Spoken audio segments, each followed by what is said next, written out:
Hey everybody, it's Gaby, Communications Director with the Montana Democratic Party and co-host of our newest podcast.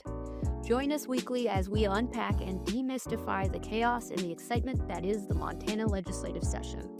In this podcast, we'll spotlight important bills, interview lawmakers and stakeholders, and give you all the top lines you need to know and understand news out of Helena. Thanks so much for joining us. Enjoy the show.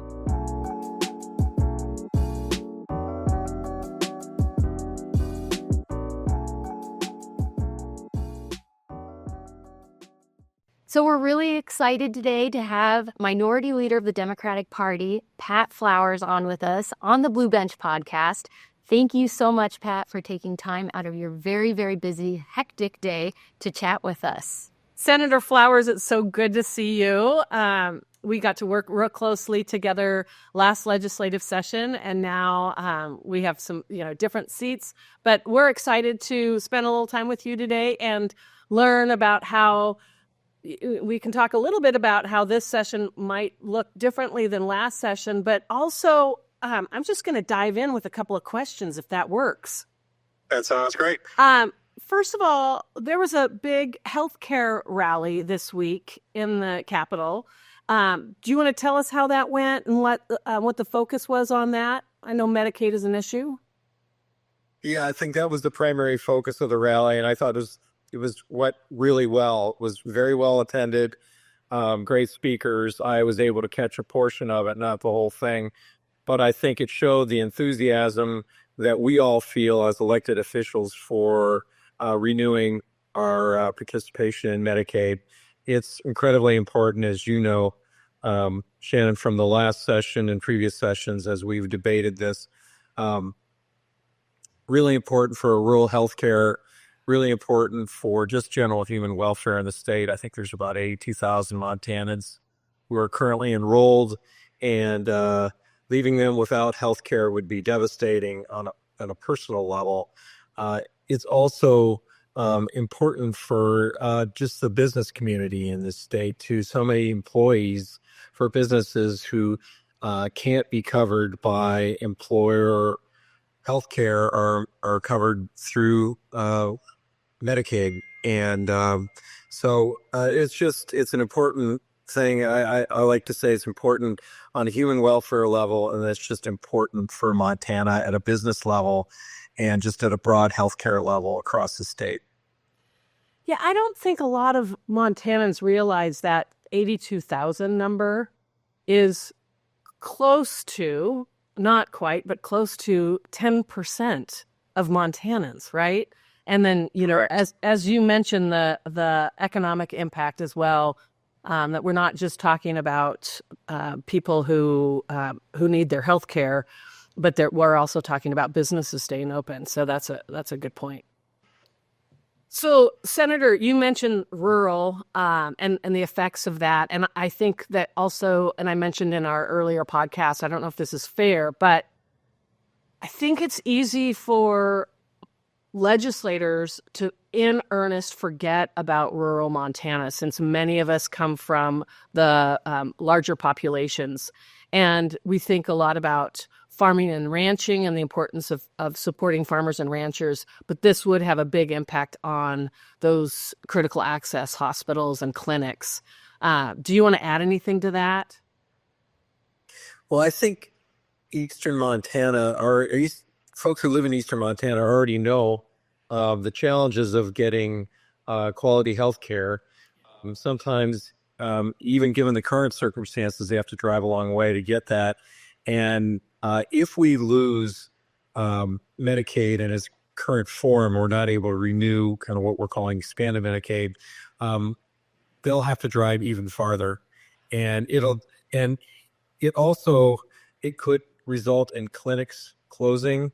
And, in those small communities, every time you lose a service like that, it's not only an issue for healthcare, but it's a part of the community, and it's a business in a sense in the community. So it would be devastating to rural Montana if we lose expanded Medicaid. Okay, so let's shift gears here and talk a little bit about taxes. It's a hot issue for this legislative session. And I know that specifically property tax is an issue. Senator, can you tell us a little bit about what you're expecting to see the Democrats prioritizing as far as property taxes go, or any of the tax structure? Yeah, I would say along with renewing Medicaid, property tax is right at the top of our list of priorities. And we have a couple flagship bills that actually have already been introduced. We worked on them during the interim, and we made a point of getting those introduced in the first week of the session so we could put this issue front and center. We think we've got a good solution coming from the Democrats. The first piece is being carried by Representative Thane out of Missoula, and that bill creates basically a tiered system of taxation that's linked to the component value of your home. So, for example, the first $50,000 of value of your home, we are exempting entirely from taxes, and then the next, I think it's 50 to 500,000, we're taxing at, I believe it's 1%, and it kind of builds from there. The tax rate gets higher as the value of your home gets higher. And the reason for that is we wanted to ensure that the benefit of a new property tax code would target lower and middle income Montanans who are feeling the weight of the skyrocketing property tax the most. And we believe our tax proposal does that. The other kind of flagship tax bill is being carried by Representative Carlin, also out of Missoula. And Shannon, you'll recall from last session, your bill, at that time we were called the circuit breaker bill, and we've rebranded it a bit, but it's a very similar concept. And Senator Carlin carried something very similar in the last session also, and actually made it to the floor. And that bill would provide an income tax credit for lower income Montanans to offset their property tax burden. So the lower your income level, the higher the income tax credit you would get to offset those property taxes. And Representative Carlin also has a component in there that would pass down some of this credit to renters. So, I would say probably almost a majority of people in Montana still rent rather than own their homes, and yet they don't get the benefit of any of these property tax cuts per se. Yet they feel the weight of them because those taxes are passed on to them by their landlords typically. So Representative Carlin's bill recognizes that fact and accounts for renters in a way that they'll also feel the benefit of a tax cut. That's awesome. That's so huge for renters in Montana. Yeah, that's great. Absolutely. And Senator Flowers, I have a question on behalf of many of my non-tax bonk friends on X. A word I'm seeing a lot as I doom scroll is homestead. Do you mind explaining what that means to some of us who are really interested in tax policy but don't really know the terminology? From the Democrats' perspective, we define a homestead exemption as a portion of the value of your home that is not taxed. And we also have in Representative Thane's bill, which I think is House Bill 155, a component that is targeted at small businesses. And we're calling that a Comstead exemption, so commercial stead exemption that would take the first 200,000 value of your commercial property and exempt that from taxes. So that's I think that is the proper kind of tax vernacular.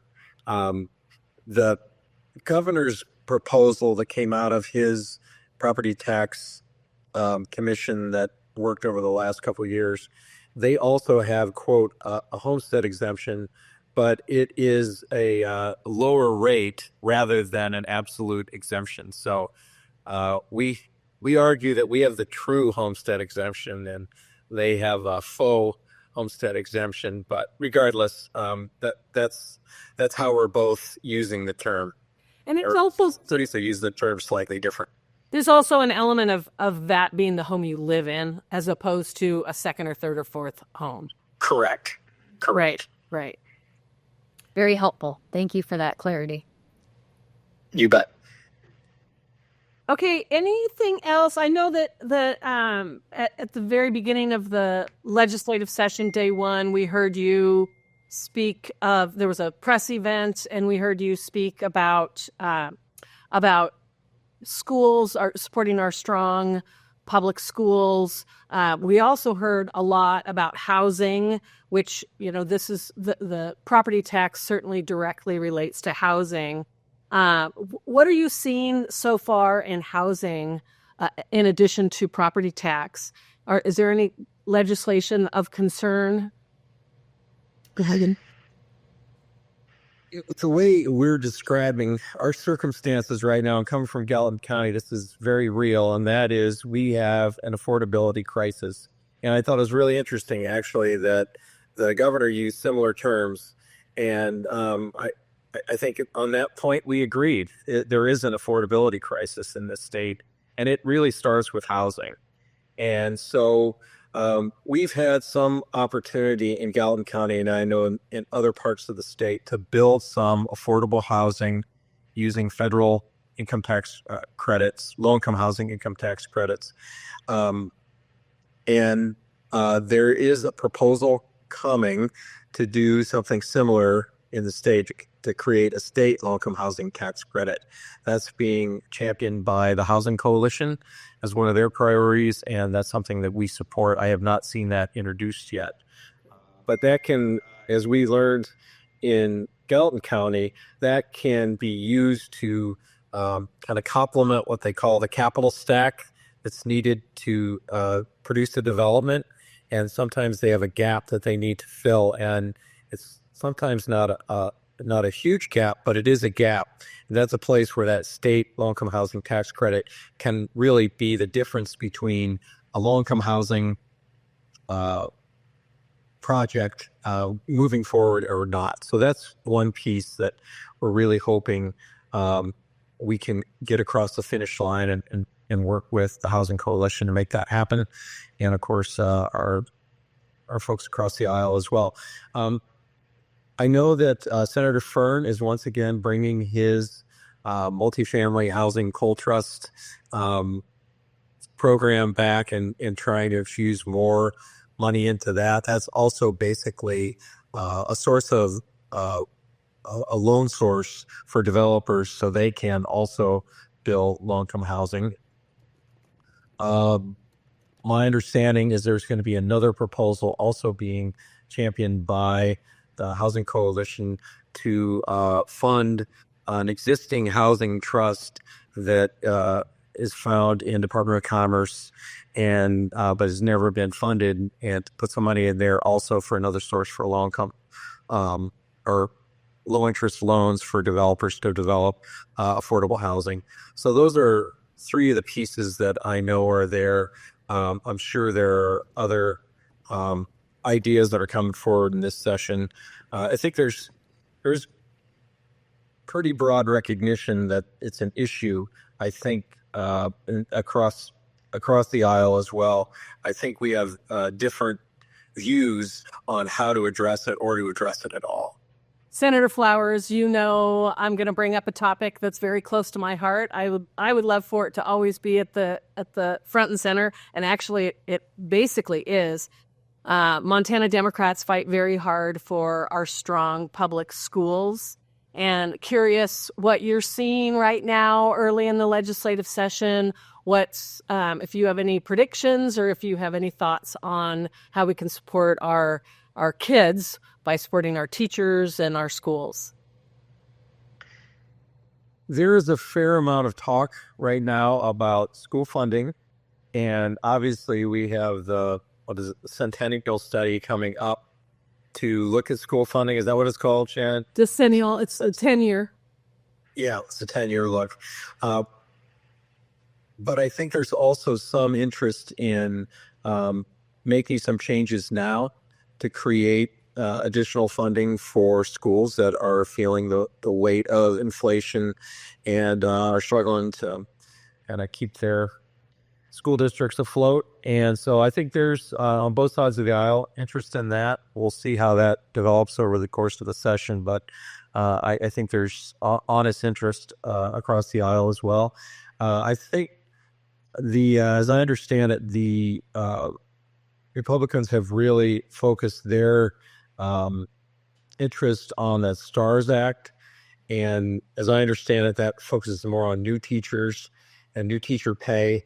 And we also are trying to broaden that conversation to address the pay of existing teachers. You can't really raise the lower end, so to speak, which absolutely has to be done without addressing the rest of the pay scale.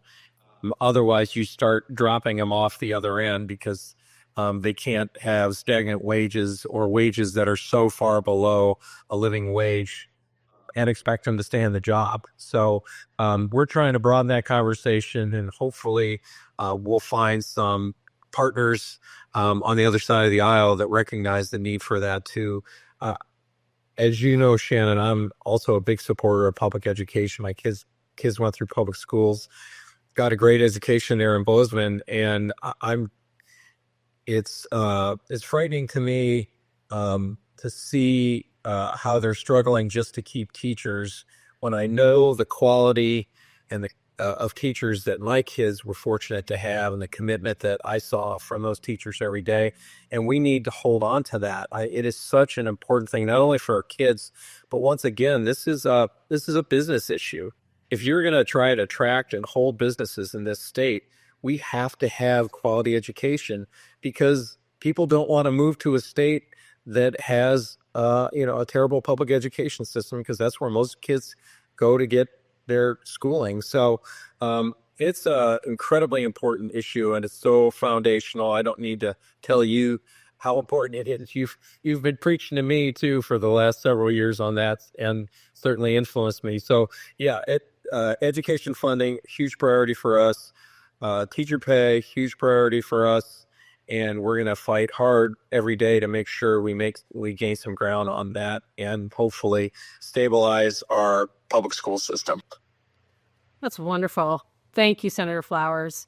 Yeah, we've seen out of about 10 to 12,000 teachers in the state total, depending on counselors and administrators, we've seen a decrease in about 1,000 teachers per year over the course of the last few years. And so many of those of our recent college graduates who have teaching certificates, they're just going out of state because they can, instead of making $35,000 a year, they can make $50,000 a year in Oregon or Idaho or wherever it might be. And I know you know this, but so I commend you and other legislators for tackling this issue, and I'll be curious to be watching it from afar. And I know many people, parents and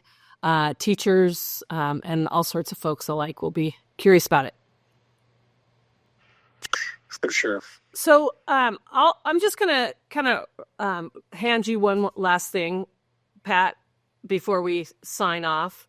So Senator Flowers, you're in such a unique position as the minority leader, because I feel like legislators, for the most part, are pretty specialized based on our committees, right?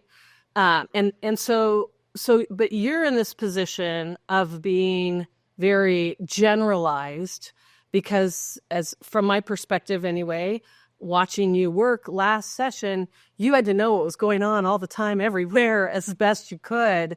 And which is absolutely fascinating. And thank you for that service.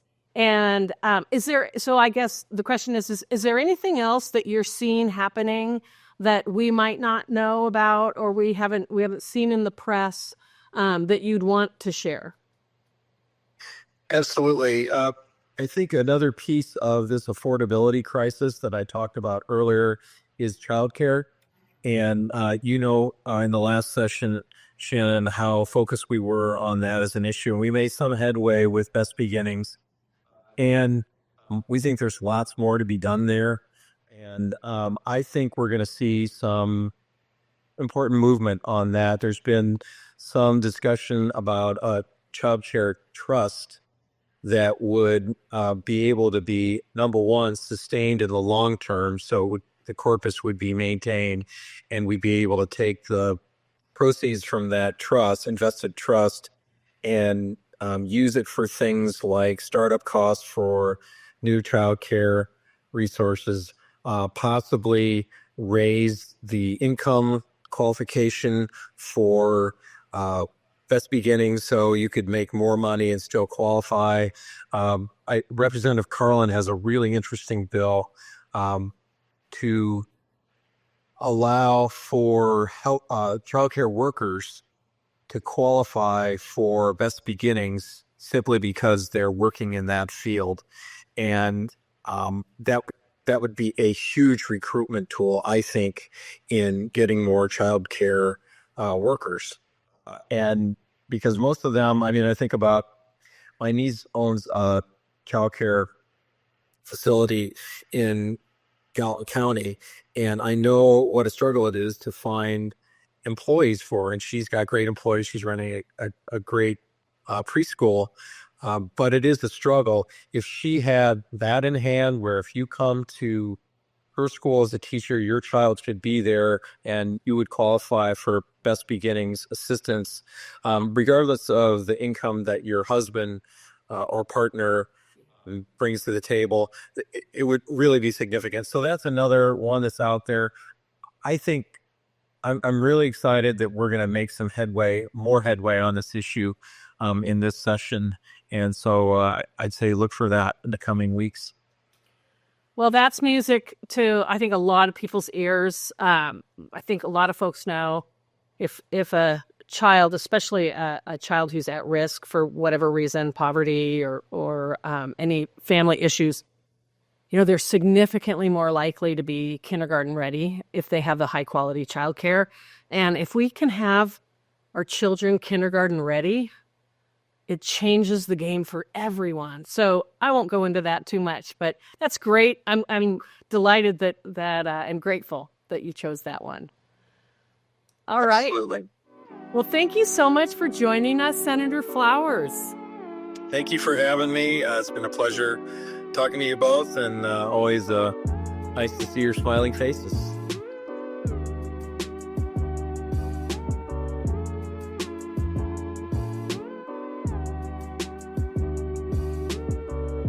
What do we have on the docket for next week? Well, next week, Wednesday, January 22nd, is actually an anniversary. It's the anniversary of the Roe v. Wade repeal. And so we wanted to do something special for that show. We'll be interviewing Executive Director of Planned Parenthood, Martha Fuller, next week. And we'll be talking about the state of abortion in Montana and what its future looks like post passing CI 128, which, of course, enshrined abortion into the Montana Constitution. And we'll be talking about also what's at stake in Washington. What happens if Congress presents us with a national abortion ban? What does that mean for CI 128 in Montana? What does that mean for the fate of abortion in the country? So we'll be asking Martha some of these questions. And of course, we'll be discussing happenings in the Montana legislature. I'm sure we'll have tons more to talk about. We'll also be having next week, or the week after, Minority Leader in the House, Katie Sullivan, who's going to share some perspectives there. And so stay tuned. It's going to be some interesting conversation. Thank you again, guys, for joining us for our second episode of Blue Bench Podcast. Be sure to follow us on our social media channels. We're Montana Dems on X, Instagram, and Facebook. Shannon, what are your socials? Shannon for Montana on Instagram, and I'm Shannon Louise O'Brien on Substack. And I've just started Blue Sky as well, so look out there. Actually, we have a Blue Sky as well. I forgot about the Blue Sky. Thanks again, everyone, for listening. We'll be in your feed next week.